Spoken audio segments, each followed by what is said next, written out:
아까 기분 좋아서 좋아요 2번 눌렀다고 말씀하시는데 웬만하면 홀수로 눌러주시면 좋을 것 같습니다. 홀수가 좋습니다. 7번, 9번 좋은데 짝수로 누르시면 안 됩니다.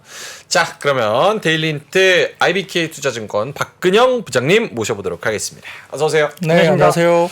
오늘 이야기할 게 굉장히 많죠? 아니요, 별로 없습니다. 네, 별로 없습니다. 자, 그럼 근데 책을 만들어 왔어. 책을. 몇 장이에요 이게? 오늘 뭐 가벼운 금요일이라서 네. 뭐 부담드리지 않기 위해서 간단하게 정리를 좀 해봤습니다. 간단하게. 그럼 오늘 재밌게 갑니까? 네, 즐겁게 만담 좀 하고. 예, 뭐 좋습니다. 알겠습니다. 가끔 만담하면 약간 언짢아 하시다. 언짢아는 해야 아니죠. 되는데 내가 언짢아한 건 준비한 거 다 아니고요. 해야 되는데 네. 언제 언짢아한 건 헛소리 아니고. 하고 있냐 그러신단 말이야. 오늘은 좀 루즈하게. 말랑말랑하게 가겠습니다. 캐주얼하게 가겠습니다. 자, 시장은 일단은 뭐 아까 말씀드렸다시피 코스피가 2600선 돌파했네요. 네, 코스피 시작은 17포인트 정도 뭐 상승 출발했죠. 외국인들이 코스피 200과 선물 매수 출발을 했고요. 기관은 현선물 매도 출발을 보였습니다. 다소 경계를 하는 이제 수급이 시작이 됐는데 반도체 등 대형 IT 강세 출발하면서 뭐 자동차나 철강, 화학, 조선, 기계, 경기 민감 업종들이 좋았고요. 증권, 은행 관련된 금융 업종들도 괜찮았습니다. 코스닥에서는 포스코 퓨처엠 등 2차전지 소재주 강세 출발하면서 그 외에도 어제와 더불어서 임플란트나 미용기기 그리고 변압기 관련주들이 강세가 특징이었고요. 게다가 러시아의 우크라이나 곡물선 출항 제한 소식에 농업과 뭐 이렇게 곡물 비료 테마주들이 또 움직였습니다. 10시 30분을 접어들면서 외국인이 코스피 200과 선물 매수 규모를 확대했고 그 시간 기관이 양시장 현물 순매수 전환하면서 시장의 상승폭도 다시 확대가 됐는데요. 외국인인 7거래일 연속 코스피를 순매수했고 전일 상승했던 제약 바이오는 차익 실현으로 상승세가 주춤했습니다. 더군다나 그 통신과 음식료, 전기가스 등 방어주도 상대적으로 약세를 보였고요.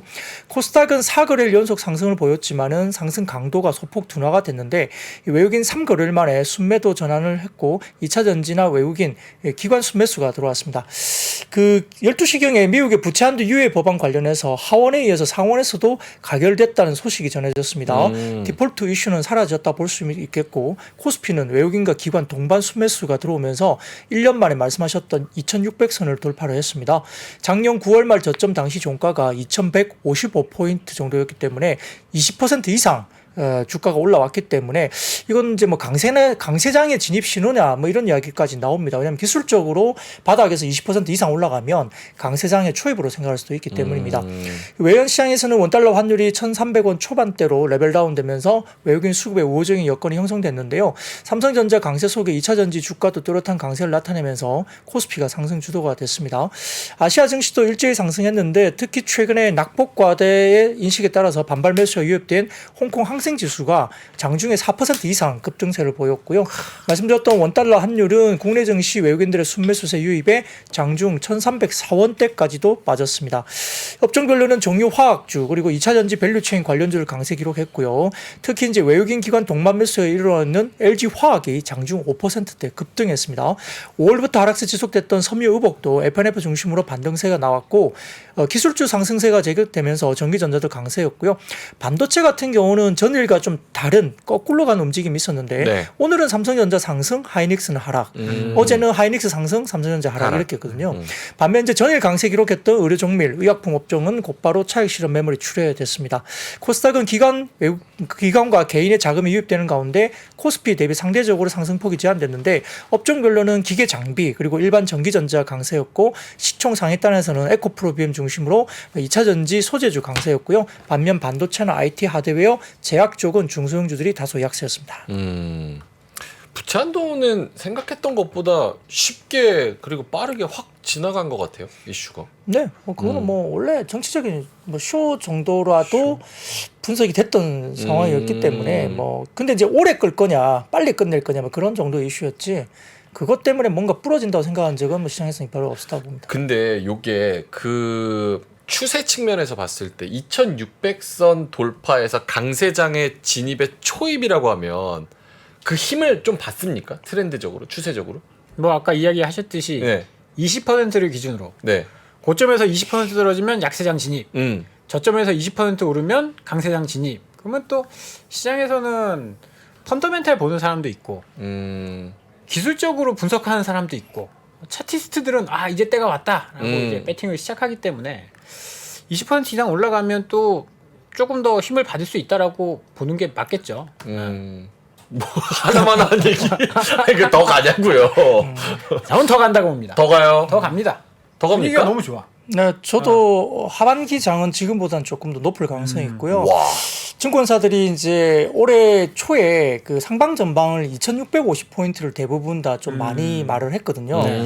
틀릴 겁니다. 와.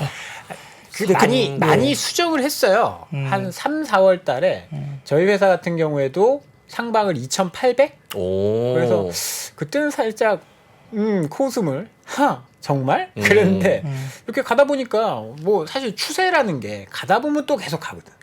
추세라는 게. 그런 경향이 있어서 오늘 그 유진투자증권 클로징벨에서 같이 했었는데 거기도 2,800 정도 보더라고. 뭐 모증권사는 벌써 3,000 불렀습니다. 3,000? 네. 그러니까 이렇게 리포트로 된다니까. 모증권사에서 우와. 3,000짜리가 나온 게 있습니다. 아, 다 이렇게 들뜬 분위기면 이것도 불안한데. 도망쳐야 돼. 불안은 하죠. 네. 그때 도망쳐야 되는 건데. 알겠습니다. 근데 조정 나오면 거봐라 그럴 수 있는데요. 근데 이제 우리가 뭐 딴 것보다도 이제 PER 뭐 13배 정도라서 좀 부담스럽다 이런 말들을 많이 하시는데요. 네. 물론 이제 하반기 증시 코스피 지수는 제가 정확하게 맞출 수는 없습니다만 이런 게 있습니다. 지금 현재 13배니까 비싼데 네. EPS가 상향 조정되면 3천 가도 13배일 수도 있거든요. 삼성전자만 오르면 그러게요. EPS 추정치가 삼성전자만 오르면 근데 오늘 약간 그런 생각했어요. 삼성전자 벌써 시총이 480조, 하이닉스가 80조, 엔솔이 140조. 이런데 여기서 3천을 가면 얘네가 몇 조가 된다라는 아니요, 걸까? 근데 그렇게 뭐 지금 400포인트 정도 남았잖아요, 네. 기준적으로.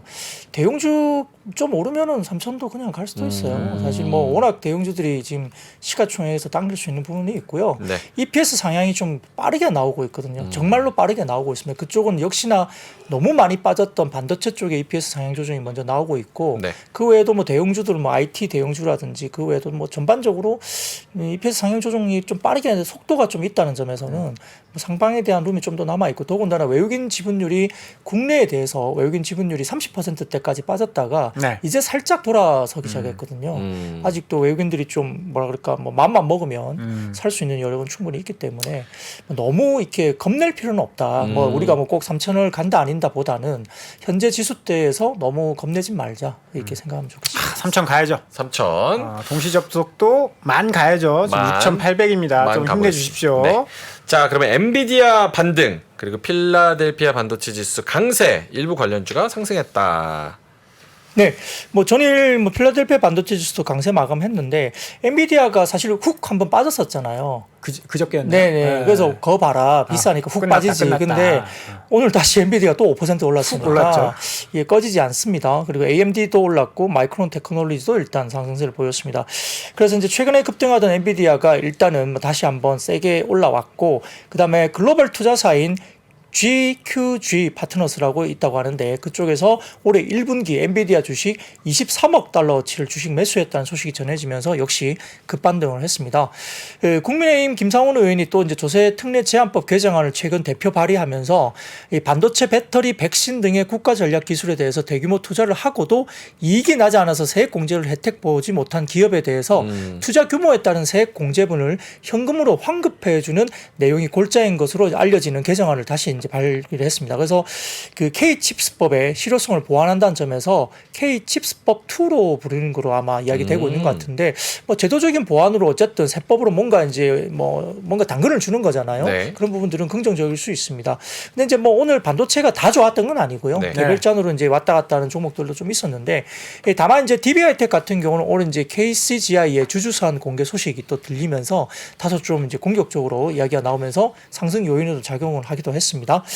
이제 다음 첫 번째 사진을 보여주시면은 네. 뭐 반도체 관련해서 수출이 여전히 이제 감소가 나타나고 있지만 수출에 대한 감소폭이 축소가 완연하게 나타나고 있거든요. 그래서 일단은 좀 좋지 못한 건 맞는데 저점을 찍고 일단 수출 감소폭이 확연하게 좀 빠르게 좀 회복되고 있다는 점 때문에 이 부분도 바닥론에 대한 이야기 나오고 있고요. 조금 더 개별적으로 보자면 다음 사진 보여주시면은 하나투자증권의 이제 자료인데요. 제일 왼쪽 거는 반도체 무역 수지입니다. 빨간색 보시면 역시 이제 바닥에서 계속해서 올라오는 부분이 보이죠. 가운데 부분 보시면 반도체 수출액도 이제 바닥권을 탈피하고 있고, 제일 오른쪽 보시면은 수출 단가 역시 올라오고 있습니다. 그래서 결국은 이제 지금 남아 있는 것은 바닥론에 대해서는 이제 이미 이제 주가가 꽤 올랐기 때문에 바닥론에 대한 전망은 이미 이제 어느 정도 선 반영이 됐다 보는 거고요. 이제는 이제 하반기에 이제 디램이나 낸드 가격 관련된 가격 상승이 좀 나오면서 실질적으로 이런 부분들이 좀 반영이 되면 한 단계 레벨업이 충분히 될 수도 있습니다. 근데 다음 사진 보시면은 엄블렐러 리서치 쪽에서 이제 만든 자료인데요. 삼성전자와 하이닉스의 12개월 예상 EPS 조정인데 4월 초 이후에 상향 조정이 굉장히 좀 빠르게 이제 고개를 들기 시작했습니다. 그래서 이게 하반기 되면 더 가파르게 올라갈 가능성이 높습니다. 그렇기 때문에 이런 부분들을 따라서 주가가 움직이니까 아까 말씀드린 대로 뭐 PR이 13배니까 지금은 뭐 비싸니까 팔아라 이렇게 말하는 것보다는 EPS 상향이 되면 아까 말씀드렸듯이 뭐 예를 들어 3,000포인트를 간다 하더라도 EPS가 그때 당시에 밸류에이션이 13배일 수도 있으니까 그거에 따라서 가야 되지 당장 지금 2,600이 13배 팔아라 이거는 좀 답은 아니다 볼 수는 있겠습니다. 그리고 그 멀티플 PER에 대해서는 시간이 지나면 그게 12개월 포워드 PER이잖아요. 지금 벌써 6월 아닙니까? 그렇죠. 지금 올해 하반기 6개월, 내년 상반기 6개월. 그렇죠. EPS 추정치는 2023년보다 2024년이 더 좋아요. 높으니까 시간이 지나면 지날수록 서서히 내려온다 PER이. 그렇게 보면 시간은 코스피의 편이다. 세일즈 잘하시네. 내가 세일즈에서 뭐 하냐? 사고 싶게 만드시네. 뭘 파는 거야 나? 삼성전자에서 영입해야겠네. 시장 조심해야 될 것 같아요. 근데 이제 문제는 네. 이제 어떤 섹터와 어떤 종목을 내가 가지느냐가 제일 중요하잖아요. 그렇죠. 뭐 지수를 우리가 추종하는 뭔가를 산 게 아니라면 네. 뭐 내가 가지고 있는 종목과 포트폴리오가 중요하니까 사실은 뭐 섹터나 종목에 대한 스터디는 꼭 필요합니다. 우리가 뭐 여기서 3천 간다고 해서 뭐 내게 내가 올라간다는 가진 게 보장이 올라가지 없죠. 않으면 의미가 없기 때문에 뭐 2,500을 가더라도 사실 내게 오르면 되는 거잖아요. 그럼요. 예, 그래서 그런 부분들도 중요하기 때문에 역시 섹터라든지 그 다음에 뭐 종목에 대한 공부는 뭐 저뿐만 아니라 개인 투자자들도 역시나 이 부분들을 굉장히 열심히 하셔야 됩니다. 오늘도 저도 뭐 이번 주 한 3, 4일 동안 저희가 이제 IBK에서 배터리 소재 관련된 그 커퍼레이트 데이를 한 3일 정도 계속 했거든요. 네네. 그래서 매일 한 서너 군데 계속 제가 미팅을 계속 했었어요. 와. 오늘도 뭐 SNE 리서치에서 이제 뭐 실리콘 응급제 네. 또 1시간 정도 저희가 또 그 있었거든요. 포럼이. 그래서 이제 그런 것도 듣고 오니까 어떻게 봐야 되겠다는 게 조금 윤곽도 들어오고 그러니까 열심히 부지런하게 예, 좀 공부를 하셔야 됩니다. 네. 알겠습니다. 이렇게 반도체 저점 통과하고 반도체도 앞으로 더 많이 팔리고 원래 잘 팔리던 건 자동차 또 배터리. 이런 거잘 배터리 팔리니까. 최근에 좋았죠. 네. 오늘 좋았습니다. 글로벌 전기차 그리고 배터리 수요 증가 전망 등의 2차 전지 상승. 네, 맞습니다. 뭐 사실 뭐 최근에 2차 전지 소재주에 대한 이슈는 다소 이제 밸류에이션 관련된 약간의 뭐 뷰가 좀 다른 것들이 좀 충돌하면서 조금은 주춤했었습니다만 사실 기술적으로라도 뭐 주가가 반등이 나올 수 있는 자리까지 고점에서 많이 빠지기도 했습니다. 뭐 에코프로 그룹이 이제 약간 좀 비싸다는 의견들이 시장에서 뭐 리포트가 나오기도 했지만 뭐 그럼에도 불구하고 뭐 최근에는 이제 조금 많이 빠졌던 점 그리고 이제 실제 모멘텀이나 성장에 대한 그림이 꺾이지 않았다는 것은 분명하기 때문에 다소 좀 너무 이제 뭐 안 좋게 볼 필요는 없을 것 같고 그냥 팩트 그대로 좀 분석을 해보는 게 분명히 필요하다 저는 생각이 듭니다. 네. 그래서 이제 여러 가지 부분에서는 최근에 오히려 보면은 뭐 포스코 퓨처엠 같은 경우가 시장에서는 다소 좀 탑픽으로들 이야기를 많이 되는 것 같습니다. 수직 계열화 문제라든지 이런 것들이 포스코 그룹 내에서 좀 보이는 것들이 그러하고요. 그래서 이제 여러 가지 뭐 리포트가 많이 나오고 있습니다만 오늘 같은 경우는 하나증권에서는 실리콘 응급제 이야기를 관련된 리포트가 오늘 뭐 나왔습니다. 네. 그래서 베이스 시나리오 상으로 뭐 글로벌 전기차 수요가 2022년도에는 1,083만 대, 침투율이 13%, 전 세계적으로 13% 이제 전기차가 팔렸는데 32년 기준으로서는 5,196만 대, 침투율이 53.7%까지 연평균 17% 정도 성장할 것으로 봤습니다. 10년 10년 뒤에는 10대 중에 5대가 전기차일 것이다. 네, 네, 그렇죠. 사진을 띄워주시면 그와 관련된 이제 글로벌 전기차 시장 전망, 그러니까 베이스 시나리오 관련된 부분인데요. 제일 아래쪽에 짙은 녹색이 미국 쪽이고요. 연평균 27% 성장하고 그 다음이 유럽입니다. 유럽이 16% 성장, 그리고 중국이 12%, 그 다음에 뭐 기타가 23% 이렇게 들어가는데 중국은 역시나 이제 지금 30% 중반 정도까지 많이 이제 보급이 됐기 때문에 상대적으로 지금 10% 채 안 되는 미국 시장이 가장 크게 이제 성장을 일단 하겠죠. 그래서 이제 글로벌 배터리 수요는 22년에 512기가와트시에서 32년에는 3,971기가와트시까지 연평균 23% 증가하면서 배터리 수요는 자동차 평균 상승률보다 배터리 상승률이 더 많습니다. 왜 그럴까요? 왜 그럴까요? 배터리는 다른 데도 들어가니까? 그것보다는 대당 탑재량이 많아지는 겁니다. 그러니까 뭐 지금은 승용차 중심의 이제 전기차가 많이 나왔다면 네네. SUV나 뭐 트럭이나 트럭? 뭐 픽업 트럭 이런 대형 차종, 그리고 이제 미국 시장 중심으로 성장하다 보니까 미국은 아무래도 일반 승용보다는 대형 차량들이 더 많죠. SUV 차량이나 픽업 트럭이나 뭐 사이버 트럭도 마찬가지로 크죠. 그러니까 이제 대당 탑재량이 많아지기 때문에 이 자동차의 성장률보다는 배터리 성장률이 더 크게 나온다고 보면 되겠습니다. 또 완전 자율주행 그때쯤이면 되면 사람 없이 무인으로 또 이제 운송 트럭 같은 것도 왔다 갔다 할 테니까 그런 부분에서는 확실히 전기차가 더 유리하기는 하겠죠. 네, 뭐 여튼 뭐 미국 시장에 포커스가 지금 맞춰져 있기 때문에 그쪽에서의 성장률이 더 크고요. 네. 뭐 어떤 부분에서는 또 뭐 배터리가 남아 돈다는 이야기도 있고 어떤 부분은 모자란다 말을 하지만 중국은 LFP가 조금 포화 상태이긴 해요. 근데 이제 북미 쪽은 모자라거든요. 그러니까 이제 그 대륙마다 국가마다 좀 차이가 있기 때문에 그렇습니다. 그래서 배터리 수요 전망에 기반한 금액 기준 글로벌 배터리 시장 규모는 작년 기준에 568억 달러에서 32년도에는 2,795억 달러로 연평균 또 17% 금액 기준으로 성장을 합니다.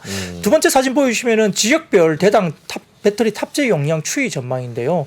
이 보시면 제일 위쪽에 역시 미국이 미국. 대당 배터리 탑재 용량이 제일 큽니다. 예, 그죠? 그 다음에 두 번째로는 중국인가요? 회색 선이 중국이고, 네. 그 다음에 유럽 쪽이고 기타 지역으로 이렇게 나타납니다. 그래서 역시 미국 쪽의 배터리가 대당 탑재 용량이 가장 커지는 것은 그만한 어떤 환경이 있다고 보시면 될 것 같고요. 약간 땅 넓이에 비례하는 것 같아요. 미국은 주행거리가 기니까. 그 다음에 중국인데 중국도 주행거리가 기니까. 거기 막 이렇게 명절 때 고향 왔다 갔다 차 도로 보면 막 한 40차선 막 이런 거 보이던데. 그렇죠. 그런 거 같아요. 근데 요게 뭐 말씀 중에 끊어서 죄송한데 배터리 그 효율성은 앞으로 더 좋아지는 거 아니에요? 그러면 오히려 용량은 탑재 용량은 좀 줄어들어야 되는 거 아니에요? 볼륨은? 기술적으로 뭐 그쵸, 같은 배터리도 효율이 더 좋아지고 그래서 이제 실리콘 흥지 같은 게 나오는 거잖아요. 그러니까 그래서 저거는 뭐 저 볼륨이라는 거는 크기를 얘기하는 게 아니라 네. 기가와트? 용량 기가와트지. 킬로와트. 용량, 그러니까 더 이제 뭐 이렇게 하이니켈 쪽도 마찬가지고 뭔가 이제 들어가는 덴서티가 더 이제 밀도가 더 밀도가. 커지고 그러면서 이제 더 장거리로 이제 더 길게 갈 수 있는 길게 갈 용량이 수 되고 그다음에 충전 속도도 되게 빨라져야 돼요. 아. 우리가 뭐 30분 1시간 언제 충전하고 있습니까? 예를 들어서 뭐 기술적으로 뭐 한 10분 이 정도면 되게끔 만들어 주는 좋죠, 게 그러면. 굉장히 운전자 입장에서 좋은 거죠. 그러니까 그런 것들에 대한 생각들이 지금 말씀하신 대로요. 결국은 그런 부분들에 대한 폭이 결국 실리콘 응급제 수요가 더 커진다는 늘어난다. 이야기입니다. 결국은 배터리사 입장에서는 에너지 밀도 개선 그리고 이제 충전 속도 향상 두 가지 핵심 키워드 중심으로 향후에 개발이 될 것이다 이야기를 하면서 역시 이제 응급제 시장 같은 경우에는 실리콘 응급제 칭투율 상승 과정에서 평균 판매 단가 관련된 역시 이 부분도 동반 상승시킬 것이다 이렇게 이야기를 하면서 배터리 시장 규모 성장률을 일반적인 배터리 시장의 성장률보다 실리콘 응급제 관련된 성장률이 더 클 거다. 당연하죠. 실리콘 응급제 시장이 지금 너무 적기 때문에 너무 시장이 아직은 개화 전이기 때문에 일단 더 성장을 크게 될 것 같습니다. 거기다가 이제 CNT 도전제에 대한 수요 역시 증가할 거다. 그러면서 역시 이제 뭐 우리가 잘 알고 있는 대주전자 재료나 나노 신소재, 그다음에 제이오 이런 종목들이 이야기됐는데요. 사진을 띄워주시면은 글로벌 미국의 실리콘 응급제 수요 및 시장 규모 전망인데요. 네. 역시 보시면은 회색 짙은 막대 회색 그래프가 이제 글로벌 수요고 그 옆에 붙어 있는 약간 옅은 회색 그래프가 이제 미국의 수요입니다. 수요. 예, 그리고 전체적으로 그 시장에 대한 글로벌 시장 규모에 대한 흐름을 나타내는 실선이 있죠. 그 관련해서 이제 좀 기하급수적으로 늘어나는 게 24년도부터 조금 열리기 시작하면서 25년, 26년 넘어가면서 좀 빠르게 이제 기울기가 빠르게 올라가죠. 그래서 이제 수요가 빠르게 성장할 수 있는 시장이 온다라고 보는 것 같습니다. 그 다음 사진 보시면은 밸류 체인별 시장 뭐 상대 규모 비교인데요. 이제 배터리나 양극재나 음극재, 실리콘 음극재를 현재 기준으로 일로 놓고요. 네. 짙은 회색을 이제 막대 그래프로 일로 놓고 각각 배터리, 양극재, 음극재, 실리콘 음극재를 향후에 2026년 기준으로 옅은 회색 막대 그래프로 그때 당시에 26년 당시에 22년을 일로 놓고 봤을 때 어느 정도 성장할 것이냐. 그러면 배터리가 2.7배 양극재가 2.4배, 음극재가 3.7배, 실리콘 음극재가 뭐 10배? 10배 정도 올라가죠. 근데 이건 뭐 실리콘 음극재가 워낙 이제 시장이 지금 아직 개화 시작 단계이기 때문에 그럴 수도 있습니다. 약간 기저 그래서 효과도 좀 들어가 있다. 워낙 이제 지금은 낮은 상태이기 때문에 그렇기도 합니다. 이제 이거는 뭐 그냥 우리가 실리콘 음극재 시장에 대한 성장성이 있다는 걸 이제 표현하는 거고요. 다음 사진이 좀 중요하죠. 주요 업체별로 실리콘 음극재 관련된 계획표입니다. 시장에 발표한 계획표인데요. 뭐 역시 뭐 BMW 같은 경우는 25년 상반기에 뭐 제품군에 탑재한다. 그리고 이제 셀 메이커 같은 경우는 LG 에너지솔루션이 지금 4680 셀 양산 시작이 올해 상반기부터 관련이죠. 쭉쭉쭉 나가죠. 그래서 뭐 포스코 케미칼 그 밑에 뭐 TLS라는 대주전자재료, 한솔 케미칼, SKC 등이 어떤 실리콘 음극재 관련된 타임 스케줄을 가지고 언제쯤에 어떻게 낼 것이라는 것에 대한 타임 스케줄을 만든 표니까 이 관련된 자료는 뭐 저희 앱을 통해서 제가 이제 원고를 올려놨으니까 한번 출력 받으셔서 보시는 것도 도움이 될 것 같습니다. 한번 다운받아서 쭉 봐도 괜찮을 것 같네요.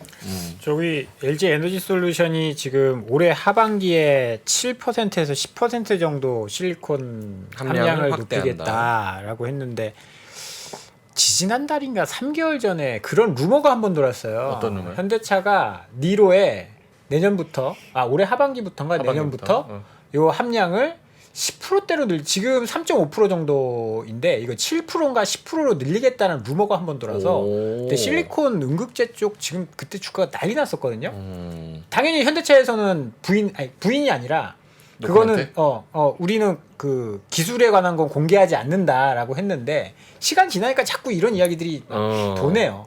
그러네요. 근데 이제 보통 이제 이런 부분들은 이제 보통 흑연이 들어가요. 그러니까 이제 인조 흑연, 그다음에 이제 뭐 천연 흑연 이렇게 흑연이 들어가는데 보통 흑연이 킬로그램당 8달러인가 그 정도 됩니다. 네. 8달러 그 정도 되는데 이 실리콘 음극재 같은 경우는 한 60달러에서 40달러 정도 되거든요. 와, 현재 비싸네요. 예, 비싸니까 이제 뭐 셀 업체 입장에서는 좀 가격을 낮출 수 있도록 빨리 기술 개발을 좀 해라라고 요구를 한다고 들리는데 이제 그 가격이 낮아지지 않으면 실리콘 음극재에 대한 진입도 상당히 좀 주저할 수밖에 없는 거죠. 가격이 너무 비싸기 때문에 많은 양을 탑재하기가 좀 어려울 수도 있습니다. 근데 시장은 일단 합니다. 그걸 탑재하는 어떤 모델이 나오는 것은 올해 말 내년 정도면 나온다고 제가 들었는데 아니 그것도 문제고 가격도 문제인데 제일 문제는 실리콘이 들어가면 팽창해요. 팽창, 안전성. 그래서 안전성에 문제가 생겨서 그래서 저 실리콘이 들어가면 충전도 빠르고 배터리 용량도 늘어나는데 많이 쓰면 많이 쓸수록 뭐 더 차 좋은 거 오래 가고 아니냐. 좋은 건데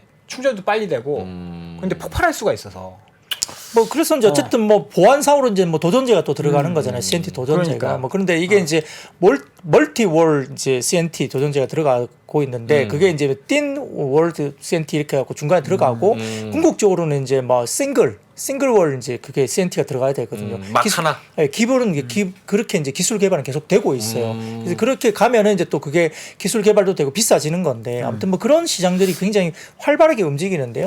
근데 시장만 놓고 보면 글로벌리 아주 큰 건 아니에요. 몇 개 회사가 하기 때문에 그렇긴 한데 뭐 이렇게 아주 뭐 양극재처럼 엄청난 시장이 되는 그런 건 또 아니거든요. 그러니까 이제 좀 그건 좀 지켜봐야 되겠지만 근데 방향성은 맞겠죠. 방향성은 맞다 보니. 뭐 여러 가지 장애물들이 있지만 실리콘 음극재 관련해서는 계속 기대감은 좀 커지고 있는 산업이 성장하고 있는 상황이라는 거. 자, 이런 것도 충전하려면은 이제 전력 설비 이런 게 있어야 되지 않겠습니까? 네. 국내 변압기 업체들의 수출 데이터가 역대 최대치를 기록했다. 네. 뭐 변압기 이야기는 예전부터 좀 제가 몇 번 드렸던 기억이 있습니다. 이게 이제 2010년도 정도 때 저희가 변압기가 엄청나게 호황이었거든요. 근데 이제 그 뒤로 한 10년 넘게 한 13년 동안 굉장히 안 좋았습니다. 굉장히 안 좋았고 그때 당시에 뭐 국내 변압기 회사들의 영업이익률이 거의 한 15% 16%까지 OPM 마진이 나왔던 사업이었는데 그 뒤로 쭉쭉쭉 빠지면서 굉장히 이제 뭐 멕시코 쪽이나 이런 데 밀리면서 굉장히 좀 미국 시장을 제대로 못하고 되게 어려웠죠. 그래서 이제 마진율이 거의 뭐 BEP 수준까지 빠지고 일부는 뭐 적자도 막 나오고 막 이렇게 내려갔었죠. 네. 근데 작년부터 전반적으로 지금 변압기 시장이 다시 올라오기 시작했고요. 일부 이제 지금 탑티어 국내 회사들은 한 5%대, 6%대 정도의 OPM 마진을 작년에 보여줬습니다. 뭐 일부 다른 회사들은 거기까지 못 올라왔지만 그래도 거의 BEP까지 넘게 빠졌던 마진율이 올라오면서 이제 매출 규모도 좋아지는 경우로 가는 거죠. 결국은 특히 이제 북미 지역에 20년 이상 오래된 이 전선 전력 설비 관련된 부분들이 지금 다시 교체 주기가 네. 들어왔다는 점에서 이제 지금 판가 상승이라든지 그다음 매출이 올라오는 모습들이 현재 나타난다 볼 수 있는 상황이고요. 어제 발표된 관세청 수출입 무역 통계에 따르면은 5월 초 고용량 변압기 수출 금액이 6,427만 달러로 전년 동월 대비 139%나 급증했습니다. 2010년 최고치를 찍고 감소 추세를 보였던 변압기 수출액이 아까 말씀드린 것처럼 지난해부터 증가하기 시작했고요. 올해 들어서는 매달 역대 최고치까지 기록하고 있습니다. 수출 단가도 5월 기준 14달러로 전년 동월 대비 52%나 단가가 많이 뛰어 올랐습니다. 전기차 충전을 위한 인프라라든지 그다음에 신재생 에너지가 만들어지면 미국 같은 경우도 서부 지역에서 만들어지면 동부로 옮겨야 되는데 네. 이러한 전력 설비가 모자라다는 거죠. 그래서 이런 같은 데 신재생 에너지 인프라가 확대된다는 점 그리고 탈탄소 기조 때문에 이런 것들이 전해집니다. 첫 번째 사진을 먼저 띄워주시면요. 이게 브레인 앤 바디 리서치라는 곳에서 발췌한 그 자료인데요. 네. 이 파란색 막대 그래프가 이제 월별 수출 통계입니다. 한국에. 보시면 뭐 막대 그래프만 보시더라도 계속 올라가는 게 보이죠. 그리고 수출 단가가 이제 빨간색 실선으로 보이는데요. 수출 단가도 계속 올라가면서 작년 대비 벌써 50%나 단가가 올라왔습니다. 상당히 이게 뭐 한눈에 보이시죠.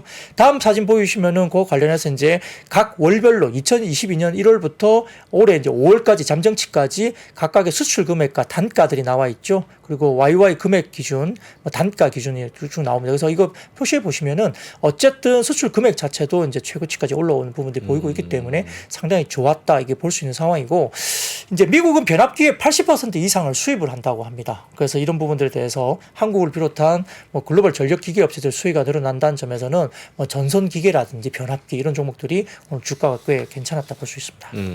사실 이것도 어떻게 보면 최근에 조금 조정을 받다가 네. 오늘 급등한 거는 부채한도 부채한도 협상 이게 뭐 사실 정부가 돈 써서 해야 되는 거니까 그렇죠. 개인의 집 이렇게 변압기 바꾸는 게 아니라서 부채한도 협상 딱 통과되니까 한 뭐 1, 2주 정도 조정받던 것들 그냥 쫙 다 끌어올리는 예상보다 예산 삭감도 좀 덜 됐고 그런 부분에 있어서 조금 영향을 많이 받는 것 같습니다. 알겠습니다. 근데 요거는 멕시코 업체랑 뭐 예를 들어서 우리가 경쟁한다고 하면 다른 경쟁 업체에 비해서 뭐 이런 현대일렉트릭 뭐 LS 뭐 얘네들이 기술적으로 이게 좋아야 되는 거예요? 아니면 단가 경쟁을 하는 거예요? 아니면 뭐예요? 그 멕시코 업체가 갑자기 많이 들어간 게 관세 때문에 그래요. 관세. 네, 우리나라 쪽에 관세가 붙으면서 가격적으로 조금 그때 불리한 상황이 되면서 2010년 이후로 꺾이기 시작했습니다. 알겠습니다. 어쨌든 뭐 교체 주기가 다가오고 있다고 하고 또 수출 금액도 최대치 뭐 찍었다고 하니까 앞으로도 지켜보도록 하고 현대차 기아 연간 가이던스 상향? 네, 뭐 자동차 섹터는 사실 좀 무거운 섹터이기도 합니다만 네. 최근에 부품주들은 꽤 많이 올라왔고요. 완성차도 물론 뭐 저점에서 보면 기아도 최근에 바닥에서는 꽤 많이 올라오고 많이 올랐죠. 있습니다. 네. 50% 넘게 올랐죠. 기아도 뭐 그렇고 뭐 현대차도 어쨌든 뭐 10한 5, 6만 원 갔었나요 그때? 그러다가 지금 21만 원대 정도까지 왔으니까 그렇죠. 꽤 그래도 뭐 상승폭이 저점에 비해서 상승폭이 좀 올라왔죠. 올라온 건 맞습니다. 근데 이제 2분기 판매 호조에 대한 생각이 이야기되고 있는 상황이고요. 연간 가이던스가 올라가는 건데 현대기아의 5월달 글로벌 도매 판매가 각각 현대가 7.8% 늘어났고 작년 대비 기아가 14.4% 성장했다고 합니다. 뭐 여러 가지 부분에서는 좀 뭐 경기가 좀 안 좋아지고 금리가 많이 올라서 이제 일반 그 기다렸던 수요가 많이 이제 어느 정도 반영된 거 아니냐. 그래서 1분기 숫자가 너무 좋았다 보니까 피크아웃 된 거 아니냐라고 이야기를 많이 했는데 실제 판매 회복세가 계속 5월에도 지속되고 있다는 게 보이는 겁니다. 그리고 이제 아울러서 미국의 리테일 판매는 현대차가 75,606대 전년비 17% 증가, 기아가 71,497대 23%나 증가하면서 그 EV 판매가 플릿 증가로 약 그 4,500대 정도가 올라가면서 현대 같은 경우는 72.4% 증가했고요. 기아 같은 경우는 3,200대 팔리면서 어느 정도 이제 계속적으로 유지가 됐습니다. 플립 판매가 뭐냐면 렌트카나 리스 같은 좀 대형 계약이 있잖아요. 네. 한 번에 대량으로 하는 도매급으로. 상용차. 네, 그렇습니다. 아. 그래서 이제 좀 물량 뛰기가 되는 거죠. 그런 부분들이. 물냉뛰기. 근데 실제 근데 뭐 물량뛰기. 제네시스를 뭐 이렇게 렌트카로 뭐 많이 하기는 네, 그렇죠. 조금 그렇긴 하더라도 아무튼 플릿 시장이 굉장히 많이 성장하고 있고 일반적인 수요는 약간 줄어드는 게 맞습니다만 플릿 시장에서 이제 현대기아가 굉장히 잘할 수 있는 환경이 된다고 봅니다. 그래서 하이투자증권에서도 뭐 신차 모멘텀에 대한 가격 방어라든지 뭐 수요 회복에 따른 Q 가동률 개선 고정비 부담 절감 이런 것들에 대한 부분들이 긍정적이라고 화이트와 증권도 이제 오늘 리포트가 나왔고요. 메리츠증권에서 나온 자료를 좀 가져와 봤는데 눈에 딱 들어와서 몇 가지 차트만 보여드리겠습니다. 첫 번째 사진 띄워주시면은 왼쪽이 현대차 도매 판매 YY 성장률이고 오른쪽이 기아의 도매 판매 YY 성장률입니다. 뭐 기아가 좀 더 성장률이 좋죠. 압도적인데요. 예, 실제 더 좋아 보입니다. 네. 좋아 보이는데 근데 성장률 퍼센테이지로 보면 현대가 좋았을 때가 거의 한 25%까지 올라갔죠. 네. 근데 이제 기아는 지금 이 왼쪽의 퍼센테이지가 20%가 위로 맥스잖아요. 20%못 넘겼죠. 근데 네. 이제 골고루게 이제 기아는 계속적으로 잘 나오고 있고 현대는 이제 그 성장이 뭐 10% 하반 이렇게 10% 밑으로 내려간 적도 있고 이렇게 비슷하게 갑니다만 기아가 최근에는 거의 10% 중반 정도까지 성장세가 계속 나오고 있습니다. 꾸준하네요. 꾸준합니다. 네. 그리고 다음 사진 보여주시면은 왼쪽 보시면 기아 현대의 글로벌 판매인데요. 역시 다들 이제 성장 포인트로 올라가고 있는 모습이 보이죠. 월별로 지금 우상향이 계속 나옵니다. 우상향이 계속 나오고 네. 있어요. 성장 판매가 일단은 판매 성장이 계속 되고 있다는 겁니다. 22년도도 마찬가지고 23년도도 판매 성장이 나온다는 거고요. 그 다음 사진 보시면은 자 왼쪽 보시면은 재고입니다. 재고. 재고. 예, 조금 짙은 파란색이 이제 현대고 약간 옅은 푸른색이 기아인데 보시면은 이제 재고 수준이 대부분 굉장히 낮습니다. 아직까지도. 그러니까 이제 아직도 이제 잘 팔리고 있는 거고요.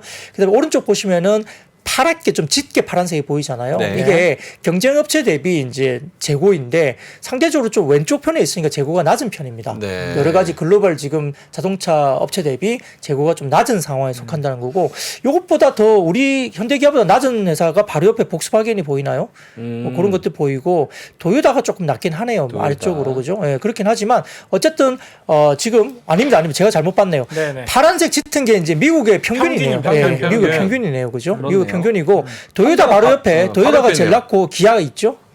그죠? 너무 좋은데? 그 다음에 현대죠. 네. 네, 도요타가 제일 낮고 그 다음에 기아 현대가 바로 붙어 있네요. 좋은 상황이네요. 네, 저도 지금 글자가 너무 작아가지고 어. 그런데 그 다음에 오른쪽에 뭐 BMW가 있고 뭐 이렇게 쭉 있습니다, 그죠? 네. 예, 그러니까 생각보다 이제 파랗게 짙게 된 곳이 이제 미국의 평균 재고 수준인데 평균보다 낫다. 도요타가 딱 유일하게 현대기아보다 조금 더 재고가 낮은 편이고 현대기아가 가장 재고가 낮은 수준으로 볼 수 있습니다. 재고 많은 거 여기 딱 안 팔리는 차들 여기 모아져 있네요. 여기 크라이슬러, 지프, 제규어, 뷰익 이런 차들 문제 많은 차들. 네, 뭐 그렇습니다. 근데 저걸 보면 진짜 현대 기아의 위상이 어마어마해졌다는 게 음, 도요타는 뭐 사실 미국에서 압도적인 뭐 그런 거고. 그렇죠. 아, 그리고 저기 그 인센티브 있잖아요.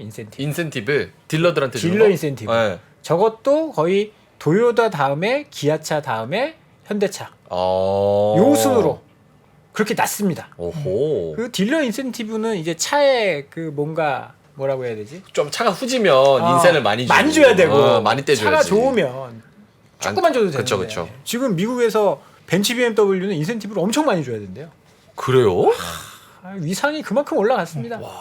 대한민국 자동차. 예전에 제가 그 정프로님이랑 한번 얘기했었는데 저 호주에 있을 때 10년 전, 20년 전에는 그때 그랜저 사면은 저기 뭐야 엘란트라 공짜로 아반떼 하나. 공짜로 아반떼 줬거든요. 하나. 아, 그래요? 1+1으로. 제가 호주에 있을 때는 홀덴이라든지 뭐 도요타, 홀덴. 예, 저 그런 홀덴 차 나왔죠. 탔었어요. 아, 그래요? 그랬었는데 지금 많이 올라갔죠. 그때는 현대 타면 현다이.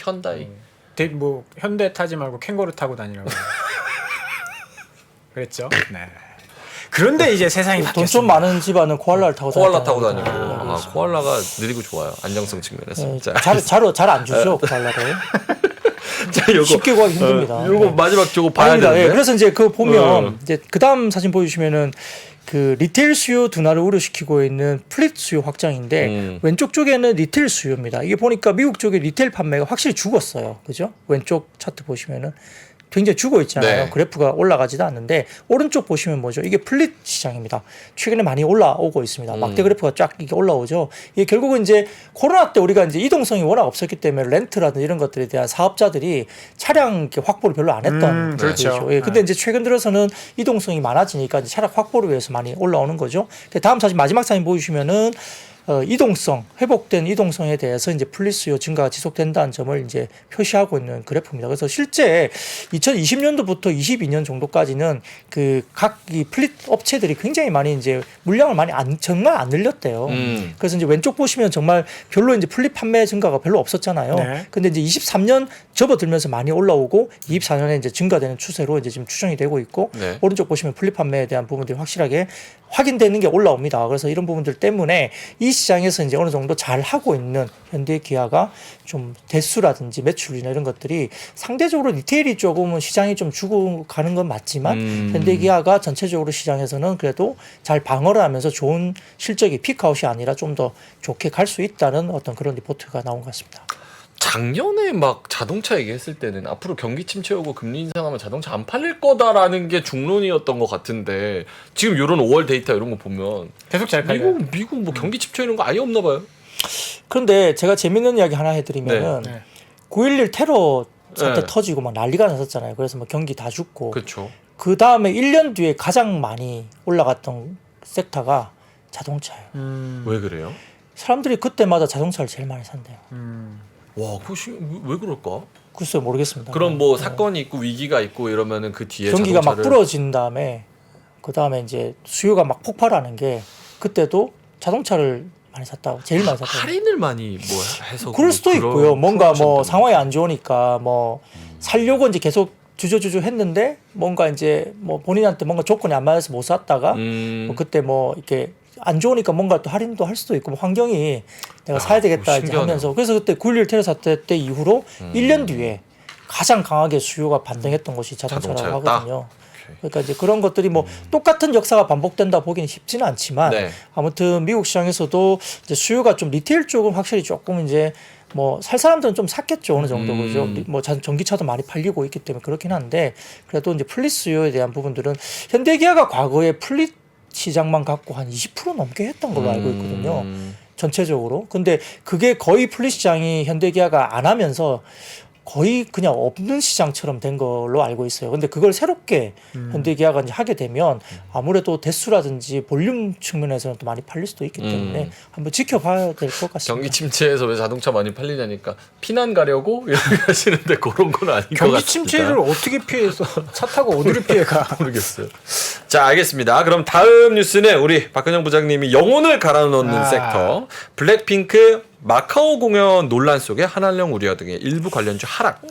네, 뭐 사실 이제 최근에 워낙 그 엔터 기획사들의 주가가 좋았기 때문에 네. 주가가 많이 올라와서 약간 밸류에이션에 대한 부담도 일부는 있었습니다. 근데 이제 여기서 더 좋다는 리포트도 많이 나오기도 했습니다만 기본적으로 밸류에 대한 부분에 대한 이슈가 좀 신고가 나오는 종목도 있었기 때문에 다소 좀 약간 노이즈가 나오면 팔고 싶은 자리도 맞았기 때문에 조정이 한번 나올 만한 자리이기도 했습니다.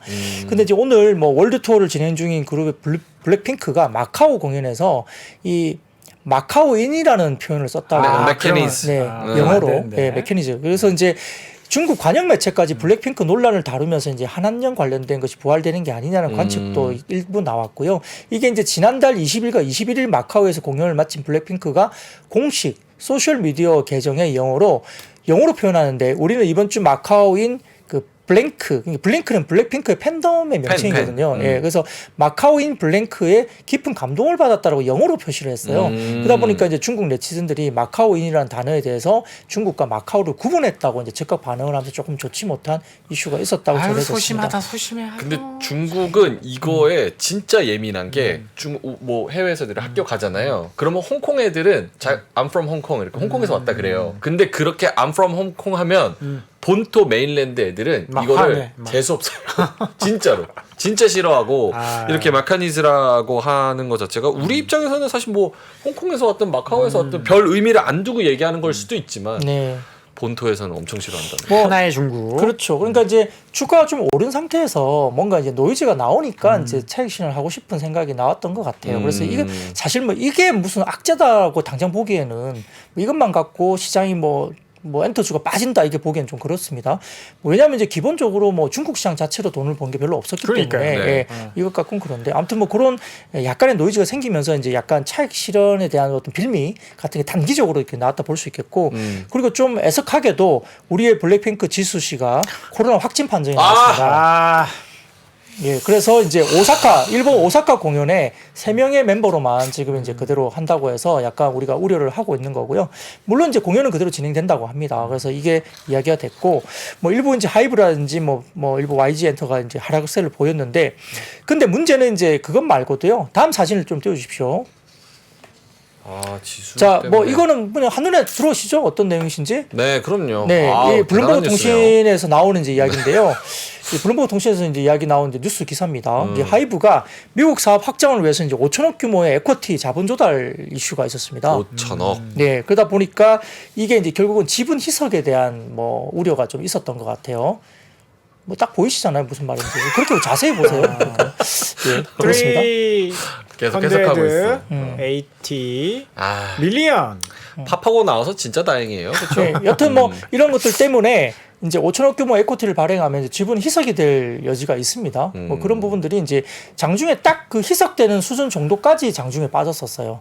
그러니까 오늘 하이브의 주가 하락의 장중 저점을 보면 대충 이제 시가총액 대비 이거 5천억 정도 이제 했을 때 약간 희석되는 정도 규모의 사이즈의 퍼센테이지 있잖아요. 그 정도 퍼센테이지 정도까지가 저점 어느 정도 비슷하게 빠지다가 네. 약간 아래 꼬리를 달긴 했습니다만 뭐 그래도 이제 이런 부분들이 좀 영향을 미쳤다 볼 수 있겠고요. 약간 주가 오르니까 논란들도 막 나오는 것 같아요. 논란? 뭐 재작년에 지분 뭐 먼저 판 거 그것도 막 뉴스가 많이 나오고 많이 나오죠. 사회면에서도 나오고. 어저께 뭐 대표가 또 지분 좀 팔았다 그런 뉴스 네. 그런 것들 막 나오고 있는 것 같아요. 그런 것도 있고 뭐 또 요즘에 SM도 약간 또 SM. 약간 매니지먼트 상에 약간의 노이즈가 또 있잖아요. 엑소 관련된 이슈가 또 있어서 일부 좀 아쉬운 부분이 첸백씨 있어요. 나간다 그러고. 뭐 예. 수호인가? 첸백씨, 첸하고 백현하고 아, 시우민. 시우민. 나간다. NCT도 음. 또 일부 나간다 그러고. 근데 뭐 여튼 뭐 어느 쪽의 입장이 맞는지는 잘 모르겠습니다만 뭐 근본적으로 이제 사람이잖아요. 기획사는 사람이 하는 건데 매니지먼트에 대한 노이즈가 생기면 사실은 근간이 좀 저는 그렇죠. 그건 약간 좀 문제인 것 같아요. 그럴 수도 있다고 생각이 들어요. 그런 노이즈가 없이 가야 되는데 좀 아쉬운 부분입니다만 잘 해결됐으면 좋겠습니다. 서로 뭐 그렇게 싸울 필요가 있을까 JYP 싶긴 는 해요. 논란 없죠? JYP 논란 없어요. 논란 JP는 그래서 오늘 주가 플러스죠. 네. JYP는 신고가. 논란이 없습니다. 근데 재밌는 게 중국이 오히려 아티스트들이 훨씬 더 이 처우가 좋고 훨씬 세요. 그러니까 우리나라는 엔터 회사가 갑이고 아티스트들이 을이잖아요. 대부분의 경우에. 근데 중국은 노동자로 쳐서 아티스트가 훨씬 더 많은 파워를 갖고 있어요.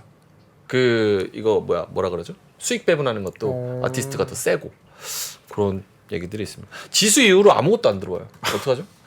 지수 아프면 안 근데 돼요. 오늘 코스피 지수는 좋았으니까. 지수 아픈데 지금 그거 갖고 농담할 때 아닙니다. 지수가 중요합니다.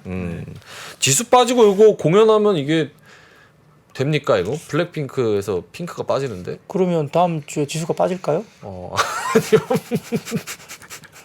빨리 가야겠다. 자. 자, 그럼 다음 뉴스. 네. 올해 1분기에 인력 규모 증가 그리고 수주 호조 조선 기자재 상승. 뭐 사실 이제 조선 업종은 가장 중요한 게 이제 인력 문제가 계속 말이 많았거든요. 네. 이게 수주는 되게 채워졌는데 인력이 없어서 그래서 인건비가 많이 오르고 뭐 사실 뭔가 일을 해야 되는 곳에 좀 문제가 좀 어려움이 있다라는 토론을 많이 들었습니다만 올해 1분기 기준 HD 현대조선 3사 그러니까 HD 현대중공업, 현대미포조선, 현대삼호중공업의 임직원 수가 16,718명으로 전년 동월 대비 469명 늘어났다고 합니다.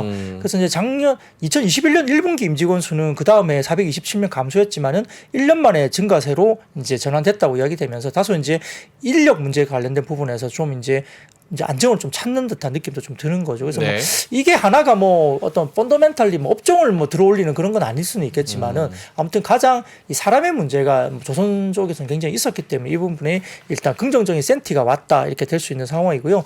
더군다나 이제 뭐 최근에 이제 조선조 덕후들이 계속 차면서 전체 인력이 증가한 것으로 분석됐기 때문에 시장에 대해서 이런 부분들은 좀 환경적으로는 굉장히 좋아지고 있다라고 보는 것 같습니다. 그래서 HD 현대나 하나오션 그리고 삼성중공업이 현재 26년까지 일감을 이미 이미 확보해 놓은 상태이기 때문에 26년까지. 네, 그렇습니다. LCD 현대 조선 3사가 현재까지 총 93척 114억 2천만 달러 수주를 이미 달성했다고 볼 수 있는 상황이고요. 사진을 좀 띄워주시면 하나증권의 자료입니다. 수주잔고. 보시면은 이제 HD 현대중공업 그다음에 현대미포조선이 이제 각각 수주 잔고가 나와 있습니다. 회색 막대 그래프가 수주 잔고고 그다음에 좀 짙은 녹색이 이제 신규 수주이거든요. 각 해마다 그렇습니다.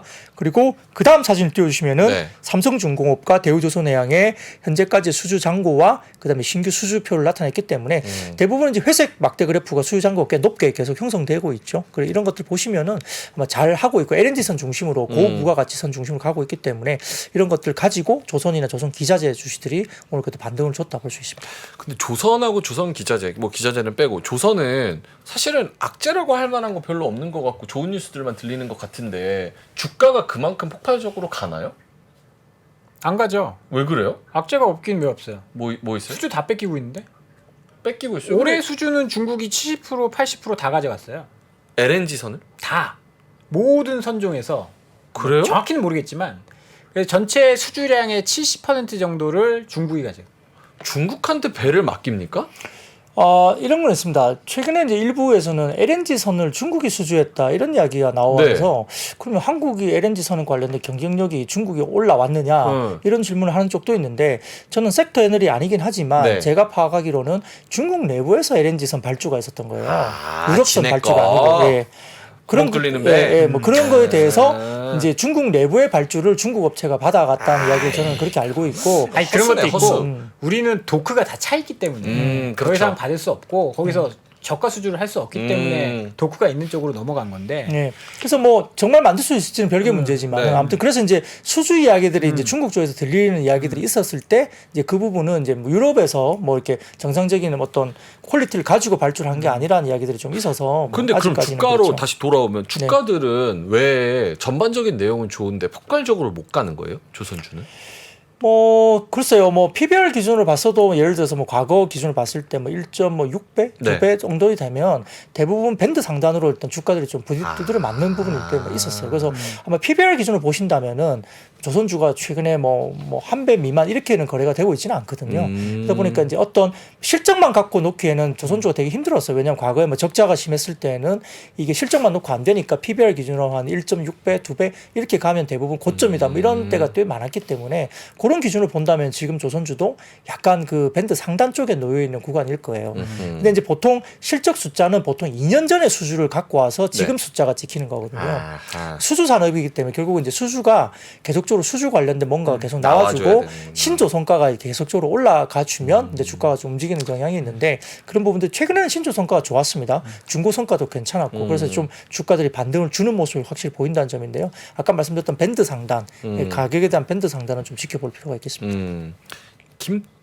아닙니다. 자, 자 다음 뉴스. 한국 캐나다 최대 광물 생산지 브리티시 컬럼비아주와 광물 협약 체결 소식에 관련주 상승. 네, 뭐 이거는 그냥 테마성으로 움직였다 볼 수 있는 상황이고요. 그 한국광해광업공단 이쪽에서 캐나다 핵심 광물 확보에 이제 박차를 가했다 이렇게 이야기하면서 캐나다 브리티시 컬럼비아주가 지난 1일 코미르가 이제 한국광해광업공단이라고 합니다. 핵심 광물 개발 협력을 위해 협약을 맺었다 이야기되는 거고요. 우선적으로 양측이 이제 무역과 투자 촉진을 위해서 주요 공급망 확보에 협력을 하겠다 이야기 나왔고요.